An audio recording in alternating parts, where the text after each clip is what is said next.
Unit 5, Lesson 8. Track 23.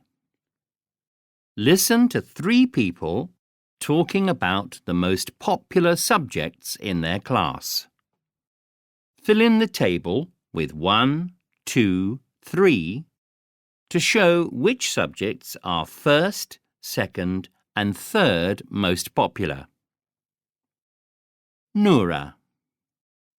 Most students in my class like English, but it is not as popular as sport.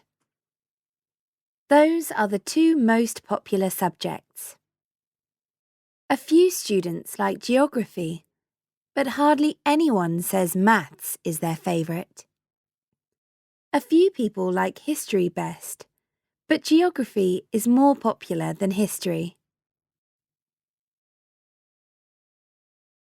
Faisal. The most popular subject in my class is maths, and the least popular is geography. Most students like history. It's nearly as popular as maths. And a few students like English best. Not many students enjoy sport. Hani. The least favourite subject in my class is history. No one said it was their favourite. Geography was the most popular, and lots of students enjoy sport too. The third most popular subject is English. Only a few people said they liked maths best.